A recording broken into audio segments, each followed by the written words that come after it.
भाद्रपद शुक्ल पक्ष की पंचमी तिथि को यह व्रत प्रायः स्त्रियां ही करती हैं, किंतु यदि किसी कारणवश स्त्री व्रत नहीं कर सकती तो उनके बदले उनका पति भी इस व्रत को कर सकते हैं। इस व्रत का विधान स्त्रियां अपने जाने अनजाने में किए गए पापकर्मों की शांति या प्रायश्चित के लिए करती हैं। ऋषि पंचमी पूजन विधि और व्रत कथा को ध्यानपूर्वक और अंत तक अवश्य सुनिएगा।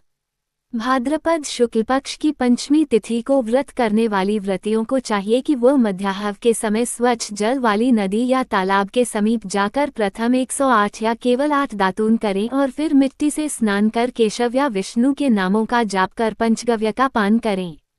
इस प्रकार स्नान करके घर पर उपवास करने वाली स्वयं अपने हाथ से पूजा के आसन को गोबर से चौकाकार लीपें।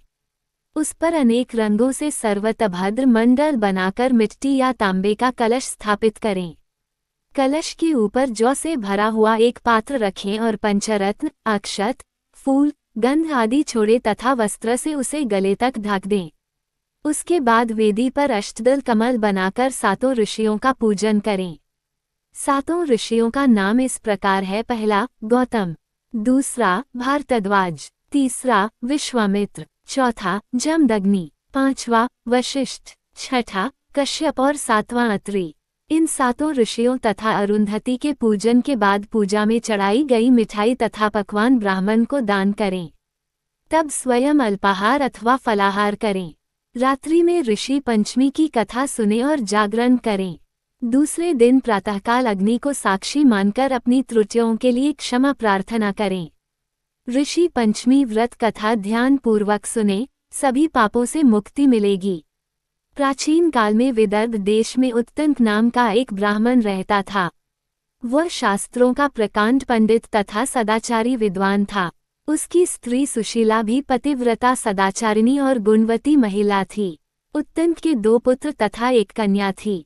बड़े सुख शांति और प्रतिष्ठा के साथ उनकी गृहस्थी चल रही थी।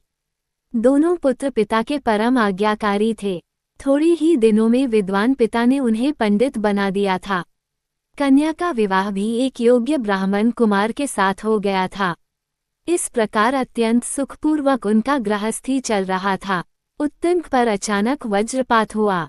एकलौती कन्या का पति किसी भयंकर रोग का शिकार हो गया और उसका देहांत हो गया। उत्तंक को जब ये समाचार मिला तो वे अत्यंत दुखी हुए। सुशीला के सलाह से उन्होंने कन्या को अपने घर बुला लिया। वह अत्यंत दुख के साथ पिता के घर में ही वैधव्य जीवन काटने लगी।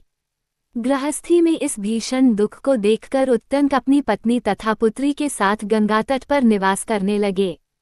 वहां रहकर धर्म चर्चा के द्वारा कन्या के दुख को कुछ कम करने का उपाय करने लगे। कन्या अपनी माता पिता की सेवा में समय बिताने लगी और पिता वहीं पर विद्यार्थियों को धर्मशास्त्र की विद्या देना आरंभ कर दिए। एक दिन रात्रि के समय सोते हुए कन्या के शरीर में कीड़े पड़ गए। उसका सुंदर शरीर विद्रूप हो गया। माता ने अपनी दुखिया बेटी की इस नूतन व्याधि को देखा तो सिर पीटने लगी। उसने अत्यंत व्यथित होकर उत्तंक से इसका कारण पूछा। कुछ देर ध्यान लगाने के बाद उत्तंक ने कहा कि यह इसके पूर्व जन्म के पापों का परिणाम है। पूर्व जन्म में भी यह एक ब्राह्मणी थी। एक बार यह रजस वाला अवस्था में ही अपने वर्तनों का स्पर्श कर दिया था, जिस पाप के कारण उसके शरीर में कीड़े पड़ गए हैं। इसके अतिरिक्त एक और भी घोर पाप उस जन्म में इसने किया है।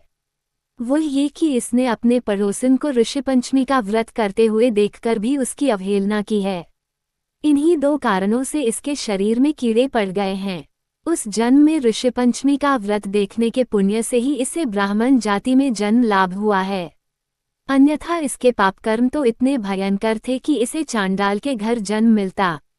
उत्तंक की पत्नी सुशीला ने कन्या के उद्धार की प्रार्थना करते हुए जब पुनः कुछ उपाय बताने का अनुरोध किया, तब उत्तंक ने कहा, हे प्रिय, ये ऋषि पंचमी का व्रत सभी व्रतों में उत्तम है। इसके प्रभाव से स्त्रियां सौभाग्य संपन्न रहती हैं और रजस वाला होने की अवस्था में अज्ञानपूर्वक होने वाले स्पर्श आदि के पापों से मुक्त हो जाती है।